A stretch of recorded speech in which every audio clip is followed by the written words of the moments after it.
Queridos irmãos e irmãs, hoje trataremos do trecho do Evangelho de Mateus, capítulo 3, do versículo 1 ao versículo 12, onde nos é apresentado mais uma vez a pessoa de João e o seu apelo à conversão.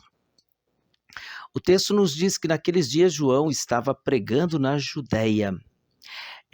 Algumas questões já para meditarmos. A primeira é que, ao usar o termo naqueles dias, Mateus não quer dizer que ele está usando uma definição cronológica, não é? É só um elemento de ligação, porque o texto anterior terminava com Jesus, criança, vindo do Egito para Nazaré.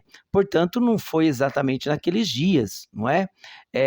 Então, essa é uma forma literária de se utilizar para que o texto possa ter uma sequência quase que lógica e a narrativa não seja quebrada nesse ponto de vista. E ele estava pregando. Este pregar remete a um termo que a Bíblia usa do contexto grego, que significa querigma, ou seja, trazer um anúncio, trazer uma notícia. Então João tem um querigma. Qual é o querigma dele? É o apelo à conversão. Convertei-vos, ele vai dizer, porque o reino dos céus está próximo. Jesus também vai ter o seu querigma, assim como os apóstolos, a igreja primitiva também terá o seu querigma. E por que Mateus o coloca na Judéia? Porque a Judéia tem a ideia que é essa região do deserto. E o deserto tem um sentido teológico. Obviamente, aquela região não era exatamente deserta como nós temos o conceito hoje, mas é para nos trazer a ideia da austeridade, da experiência com Deus e das conversões que tanto o povo de Deus vai fazer no deserto, como o próprio Cristo passará pelo deserto. Uma passagem interessante do livro de Macabeus, lá no seu primeiro livro, capítulo 2, versículo 29, nos dá um pouco essa ideia, quando ele diz assim: muitos homens que buscavam a justiça e o direito desceram ao deserto para aí se estabelecerem. Outro grupo que também usará do deserto para viver essa vida de austeridade são os essênios, que eram um grupo de monges judeus que, não satisfeito da forma como a lei, a religião, o templo eram conduzidos, eles se separam destes grupos, por exemplo, fariseus e saduceus, e se refugiam no deserto do Mar Morto para aí viverem uma vida de penitência à espera do Messias. Tanto que eles também vão usar a expediente do batismo, ou seja, eles se batizam diariamente, mas vai ter um outro sentido, são banhos de purificação, rituais que eles farão diariamente para que eles estejam preparados quando o Messias viesse.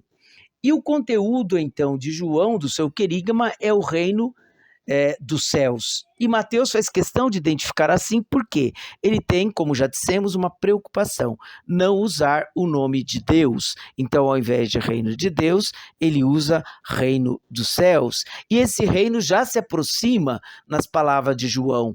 E, obviamente, isso faz menção a Jesus, que já está próximo, e, obviamente, ele é a concretude, a concretização do próprio reino de Deus entre nós.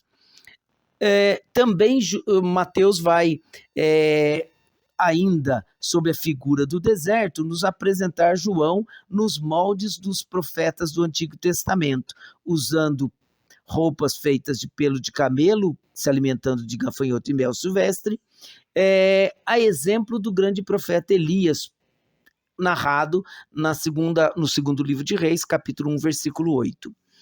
E João, então, diante da conversão, do pedido de conversão, ele vai perceber que fariseus e saduceus vêm ao seu batismo. E João, então, vai enfaticamente dizer que este batismo, na verdade, não é o batismo óbvio trazido por Jesus, mas é um batismo de preparação. E ao vir, João critica muito este grupo de fariseus e saduceus, dizendo: olha, Quem vos ensinou a fugir da ira iminente?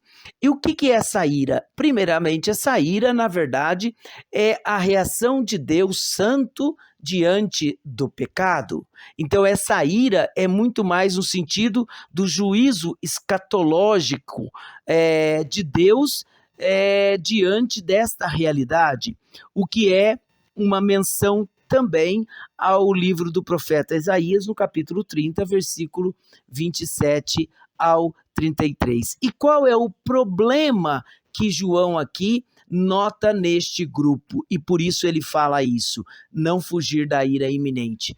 É porque a conversão, então, deste grupo não era uma conversão de comportamento humano, mas eram meramente manifestações de piedade ou de moral, e que João, portanto, denuncia.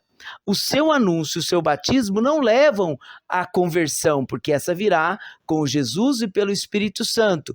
Mas João denuncia a atitude, ou seja, não basta ter gesto de piedade, é preciso que se deseje profundamente e verdadeiramente uma mudança de vida. E, portanto, o texto vai terminar assim, não é? Produzir bom fruto, ou seja, demonstre através dos atos a autenticidade das vossas conversões. O que vai também dizer Jesus mais tarde: pelos frutos vos conhecereis.